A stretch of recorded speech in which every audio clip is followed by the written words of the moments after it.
Well, joining us for the analytical part of this live coverage, we have Ken O'Keefe, former U.S. Marine, who joins us in the studios here in the capital, Tehran, and Rodney Martin, who's a former U.S. congressional staffer, who joins us from L.A., Los Angeles.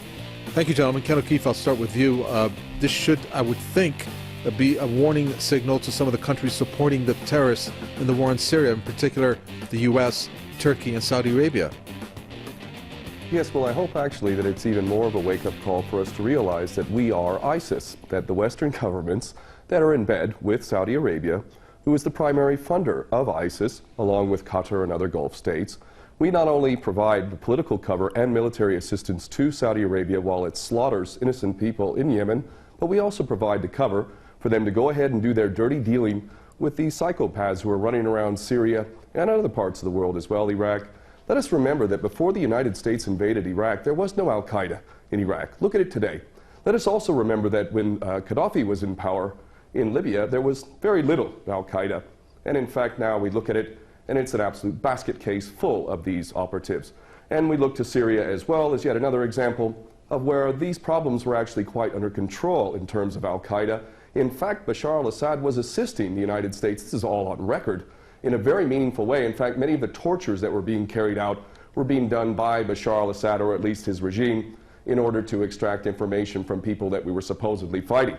I believe that it is beyond any doubt for any sensible person to realize that not only is the United States providing the financial cover, military cover, political cover for these terrorists through our proxies, but we've also, in pure technical sense, provided the training for these people in Jordan and Turkey. Another one of our best friends has been shuttling these psychopaths across the country from Turkey into Syria for a long time now. So the idea that the West is actually fighting a war against ISIS is beyond ridiculous. So what we really need to do is start realizing the fact that we are ISIS, and the reason why our corrupt, treasonous governments are carrying out these policies is because they do not represent us. They represent the bankers, and the bankers make a hell of a lot of money off of war. And more importantly, as long as we're all fighting each other, as long as we're all not trusting each other, as long as we're all simply being played as pawns over and over, then they can maintain this tyrannical system of never-ending war. So this is really the wake-up call. What has happened in Paris is us. We are responsible through our corrupt governments for all of these policies, and even if these individuals who carried this out are not directly working for Mossad, CIA, ISIS, Al-Qaeda, all the same thing, even if they did this organically of their own volition, believe me, that is exactly what our so-called governments want. That is what the policy that we've been fostering over and over. And quite frankly, if we're to look at ISIS, ISIS stands for Israeli Secret Intelligence Service. They never attack Israel, and that in itself also tells you a lot about who these individuals are. Well, some of the events there, Ken O'Keefe, that our guest Rodney Martin talks about in terms of Islamophobia being created again, or more policies to exercise against Muslims, well, maybe this is what the intent is behind these attacks. If there are any hands at play behind the scenes of some of the countries involved in this so-called war on terror.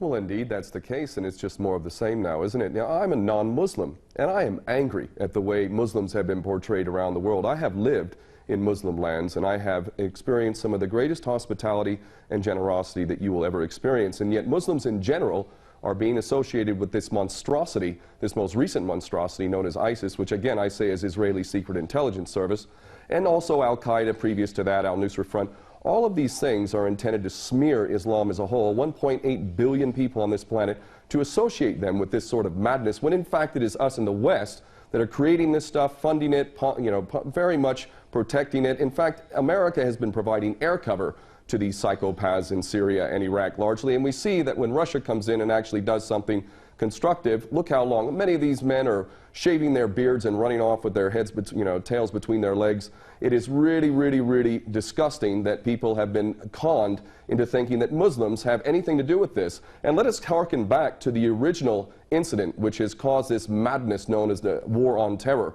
The so-called 19 hijackers in Osama bin Laden is one of the greatest fairy stories ever created. The idea that this man in a cave in Afghanistan on dialysis was masterminding this incredible operation in the United States with 19 so-called hijackers wielding box cutters Mohammed Atta among them, snorting cocaine and hanging out with strippers in Florida, that these people are responsible for this event in defiance of the greatest military machine in the history of mankind, never mind all of the evidence that's come forward that makes the official version of 9/11 beyond ridiculous. Muslims did not carry out 9/11. In fact, those who blame the Muslims, primarily the Jewish supremacist Zionist-controlled media of America and the government which is controlled by these Jewish supremacist Zionists in America, all of them parrot the same ridiculous, tired old line that Muslims are responsible. And this is an agenda which is intended to create a clash of civilizations. And if we are smart as people, we're going to see the agenda for what it is, and we're going to realize that those who are collaborating in this agenda need to be held to account for literal war crimes and crimes against humanity. And I'm including in that not just the politicians in the military, but those in the media who have perpetuated these lies, because there is no way that they could possibly believe this nonsense. These people have literally sold their soul to the service of the devil. This piece of breaking news that's at the bottom of the screen, Ken O'Keefe, that states, it's a message from Assad to Hollande. France suffered on Friday the brutality of terrorism that that has plagued Syria for more than 5 years. That's quite telling in terms of what Syria has experienced. Your reaction to that statement? Yes, it is truly incredible that we listen to anyone, whether it's Francois Hollande or Obama or any of these other puppets, as if anything they says has any merit whatsoever. There is no moral authority at all in the West. When these people get up, they are an embarrassment to all of us who have a functioning brain and a heart. These people are traitors, whether they come from France or whether they come from Britain or America, and everything they say is to be taken as complete and total rubbish. The idea that France and the West is not directly responsible for the mayhem that has been occurring in Syria is again beyond ridiculous. We know for a fact how we've been supposedly funding and supporting the moderate rebels. There is no such thing. Even recently, a U.S. general admitting that there may be 4 or 5 of these people in Syria.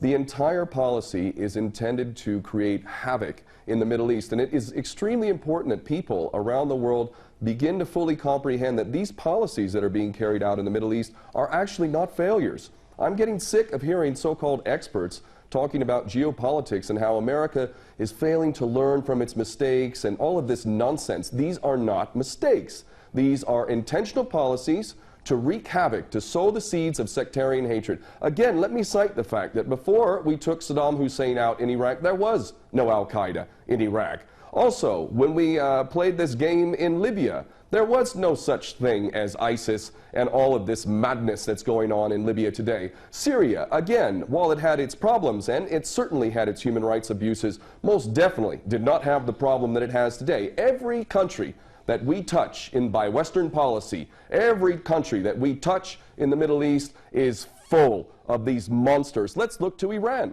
the country that we claim to be the biggest threat to everyone, the Israeli Jewish supremacist agenda, which constantly tells us that Iran is the big threat to the world and that it wants to wipe Israel off the map. Let's look at Iran. Let's look how many attacks by Al-Qaeda and ISIS are occurring here. Let's look at how Iran has been fighting MEK, a true terrorist force that has killed over 20,000 people in the last 20 years or so. This nation is fighting terrorism legitimately. It has provided sanctuary to Jews and Christians historically over the millennia. It has not indulged in any war for hundreds of years other than the imposed war in which we forced with our attack dog Saddam Hussein, and yet we are being told that Iran is the threat. Here I sit in Tehran, and I can tell you the threat from ISIS is next to none. And the reason why is because Iran is not a player in this nasty game in which Saudi Arabia, Qatar, other Gulf states, Turkey, Jordan, ourselves, Britain, France, all fund, train, support, and ultimately are responsible for these monsters running around in their latest branded name, ISIS, which I will repeat a third time stands for Israeli Secret Intelligence Service. We're going to end it there. Thank you so much for that. That's Ken O'Keefe, former U.S. Marine, here in the studios with the statements. Hey guys, this is Brian from High Impact Flicks. Thank you so much for taking your time to watch this video. If you want to see more content like this, just click that big red subscribe button down there, and as soon as I upload a video, you'll be one of the first to see it. If you want to follow me on Facebook, it's facebook.com/highimpactflicks, and on Twitter at High Impact Flicks. If you want to see more videos right now, just click on some of these right here and they'll open a tab for you in a new window. Remember, in a time of universal deceit, telling the truth is a revolutionary act. You guys have a great day.